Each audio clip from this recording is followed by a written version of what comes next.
Hi guys, welcome to my channel. ఈరోజు మనం ఖాళీ కడుపుతో ఖర్జూరం తినడం వల్ల మనకి ఎలాంటి ఆరోగ్య ప్రయోజనాలు ఉన్నాయి వాటి గురించి మనం తెలుసుకుందాం. వన్ స్మాల్ రిమైండర్, ఏ పాయింట్లో నా ఇన్ఫర్మేషన్ మీకు వాల్యుబుల్గా అనిపిస్తే నా ఛానల్ తప్పకుండా సబ్స్క్రైబ్ చేసుకోండి అండ్ లైక్ చేయండి. అప్పుడు ఎక్కువ మందికి నా ఇన్ఫర్మేషన్ అనేది రీచ్ అవుతుంది. మీ ఫ్రెండ్స్ అండ్ ఫ్యామిలీకి షేర్ చేయండి, వాళ్ళే హెల్దీ ఇన్ఫర్మేషన్ తెలుసుకుంటారు. ఇంకా లేట్గా మన టాపిక్లోకి వెళ్ళిపోదాం.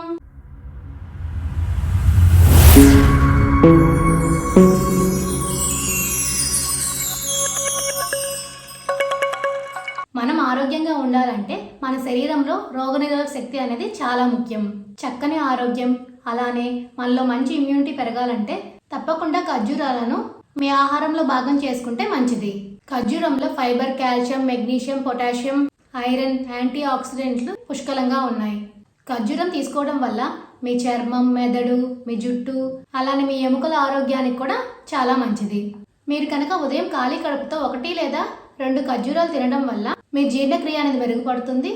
దీనివల్ల మలబద్ధకం, గ్యాస్ సమస్యలు తగ్గిపోతాయి. రక్తంలో హిమోగ్లోబిన్ స్థాయిని కూడా పెంచుతుంది. ఖర్జూరం మీ శరీరంలోని చెడు కొలెస్ట్రాల్ తగ్గించి మీ గుండె ఆరోగ్యంగా ఉండేటట్టు సహాయపడుతుంది. రక్తపోటు సమస్యను కూడా తగ్గిస్తుంది. మీ శరీర బరువు తగ్గించుకోవడానికి కూడా ఖర్జూరం అనేది సహాయం చేస్తుంది. ఇన్స్టెంట్ ఎనర్జీగా కూడా ఖర్జూరం అనేది సహాయపడుతుంది. ఇప్పుడు రోజుకి ఎన్ని ఖర్జూరాలు తింటే మంచిదో మనం తెలుసుకుందాం. రోజుకి ఎన్ని ఖర్జూరాలు తింటే మన ఆరోగ్యానికి మంచిదంటే పెద్దవైతే 3 ఖర్జూరాలు తినొచ్చు. ఎవరు ఖర్జూరాలు తినకూడదో ఇప్పుడు మనం తెలుసుకుందాం. ఎవరికైతే డయాబెటీస్, అలానే high BP, kidney diseases, pregnant ladies, వీళ్ళు మాత్రం డాక్టర్ని సంప్రదించి ఖర్జూరం తినడం మంచిది. ఇప్పుడు అర్థమైంది కదా మీ అందరికీ ఖర్జూరం తినడం వల్ల మనకి ఎలాంటి ఆరోగ్య ప్రయోజనాలు ఉన్నాయి అనేది. For more videos please like, share, subscribe my channel.